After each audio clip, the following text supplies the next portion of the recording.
Pulse కి స్వాగతం. ఈరోజు వార్తల్లోని ముఖ్యాంశాలు. వైసీపీలో చేరిన ముద్రగడ పద్మనాభం, పార్టీ కండువా కప్పిన సీఎం జగన్.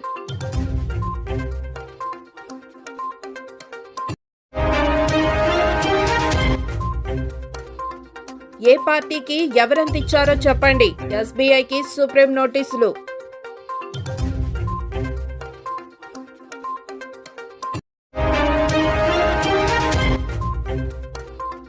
సిఏఏ అమలుపై స్టే కోరుతూ పిటిషన్లు, విచారణకు అంగీకరించిన సుప్రీంకోర్టు.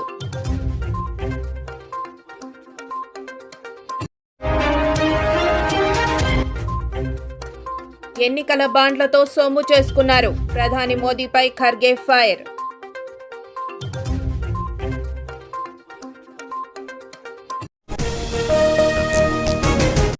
మాజీ మంత్రి, కాపు ఉద్యమ నేత ముద్రగడ పద్మనాభం వైసీపీలో చేరారు. శుక్రవారం ఉదయం తాడేపల్లి క్యాంప్ ఆఫీసులో ఏపీ సీఎం జగన్ సమక్షంలో పార్టీ కండువా కప్పుకున్నారు. ముద్రగడతో పాటు ఆయన కుమారుడు గిరి కూడా వైసీపీలో చేరారు. ఈ సందర్భంగా పార్టీలో చేరడం సంతోషంగా ఉందని, ఎన్నికల్లో జగన్ గెలుపు కోసం కృషి చేస్తానని ముద్రగడ అన్నారు. ఈ కార్యక్రమంలో వైసీపీ నేతలు మిథున్ రెడ్డి, ఎమ్మెల్యేలు కన్నబాబు, చంద్రశేఖర్ రెడ్డి పాల్గొన్నారు. అంతకుముందు చిత్తూరు జిల్లాకు చెందిన మాజీ ఎమ్మెల్సీ ఎండపల్లి శ్రీనివాసులరెడ్డి కూడా వైసీపీ కండువా కప్పుకున్నారు. కాగా ముద్రగడ పద్మనాభం ఏ పార్టీలో చేరతారనే విషయమై ఏపీలో తీవ్రంగా చర్చ జరిగిన విషయం తెలిసిందే. అయితే చివరకు ఆయన జగన్ పార్టీ తీర్థం పుచ్చుకున్నారు. ముద్రగడ 1978లో జనతా పార్టీతో తన రాజకీయ ప్రస్థానం ప్రారంభించారు. ఎన్టీఆర్ తెలుగుదేశం పార్టీ స్థాపించిన తర్వాత అందులో చేరారు. ఉమ్మడి ఏపీలో 4 సార్లు ఎమ్మెల్యేగా, ఒకసారి ఎంపీగా గెలుపొందారు. టీడీపీ, కాంగ్రెస్ ప్రభుత్వాల్లో మంత్రిగా పనిచేశారు. స్టేట్ బ్యాంక్ ఆఫ్ ఇండియాకు సుప్రీంకోర్టు నోటీసులు ఇచ్చింది. ఎలక్టోరల్ బాండ్లకు చెందిన నెంబర్లను బహిర్గతం చేయాలని కోర్టు తెలిపింది. ఏ కంపెనీ ఏ పార్టీకి ఎంత విరాళం ఇచ్చిందో తెలియాలని సుప్రీం ప్రశ్నించింది. సీజే డివై చంద్రచూడ్ నేతృత్వంలోని ధర్మాసనం ఎలక్టోరల్ బాండ్ల కేసులో ఇవాళ విచారణ చేపట్టింది. విశిష్టమైన ఆల్ఫా న్యూమరికల్ నెంబర్ను బ్యాంకులు వెల్లడించాలని ఆయన తెలిపారు.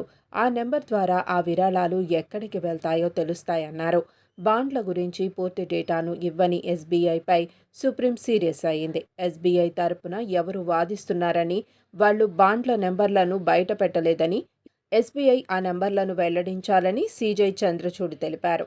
మార్చి 18వ తేదీన ఈ కేసులో మళ్లీ విచారణ ఉంటుందని, ఆలోగా వివరణ ఇవ్వాలని సీజే తెలిపారు.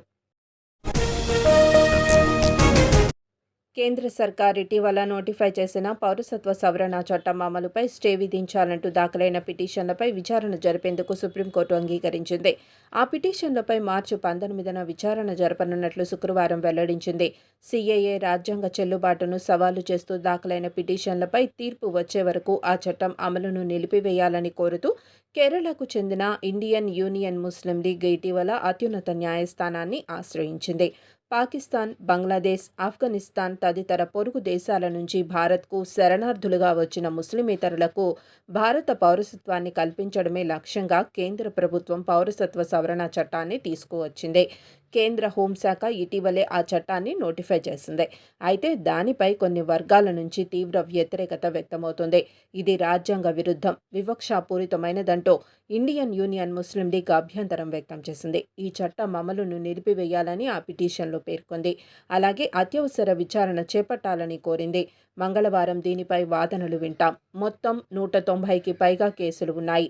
అన్నింటినీ విచారిస్తాం అని సుప్రీంకోర్టు ప్రధాన న్యాయమూర్తి జస్టిస్ డివై చంద్రచూడ్ నేతృత్వంలోని ధర్మాసనం పిటిషనర్ల తరపు న్యాయవాదులకు తెలిపారు. ఎన్నికల బాండ్ల విషయంలో ప్రధాని నరేంద్ర మోదీ లక్ష్యంగా కాంగ్రెస్ చీఫ్ మల్లికార్జున ఖర్గే విమర్శలు గుప్పించారు. ఎన్నికల బాండ్ల నుంచి సొమ్ము చేసుకునేందుకు ప్రధాని మోదీ బాధ్యత వహించాలని ఖర్గే పేర్కొన్నారు. ప్రధాని మోదీ నిత్యం మోదీకి సర్కార్ అంటారని, అందుకే ఈ వ్యవహారంలో ఆయన బాధ్యత వహించాలని కాంగ్రెస్ చీఫ్ స్పష్టం చేశారు. ఎన్నికల బాండ్ల నుంచి బీజేపీ సొమ్ము చేసుకుందని వెల్లడైందని ఖర్గే పేర్కొన్నారు. ఎస్బీఐ డేటా ప్రకారం విరాళాల్లో 50% బీజేపీకి, కాంగ్రెస్ బాండ్లు 11% ఉన్నాయని తేలింది. ఇంత పెద్ద మొత్తంలో డబ్బు వారు ఎలా పొందారు? ఆయా కంపెనీలు అంతటి విరాళాలను కాషాయ పార్టీకి ఎందుకు సమకూర్చాయని ఖర్గే ప్రశ్నించారు. చాలా మంది సందేహాస్పద దాతలు ఉన్నారని, విరాళం ఇచ్చిన వ్యక్తులు ఈడీ, ఐటీ కేసుల్లో చిక్కుకున్న వారున్నారని అన్నారు. ప్రధాని మోదీతో పాటు ఆయన పార్టీకి చెందిన వారు బీజేపీకి అత్యధిక విరాళాలు ఇచ్చేలా వారిపై ఒత్తిడి తీసుకొచ్చారని ఖర్గే విమర్శించారు. వార్తలు ఇంతటితో సమాప్తం. చూస్తూనే ఉండండి పీపుల్స్ పల్స్. సామాన్య ప్రజల గుండె సవ్వడి, ప్రజానాడి.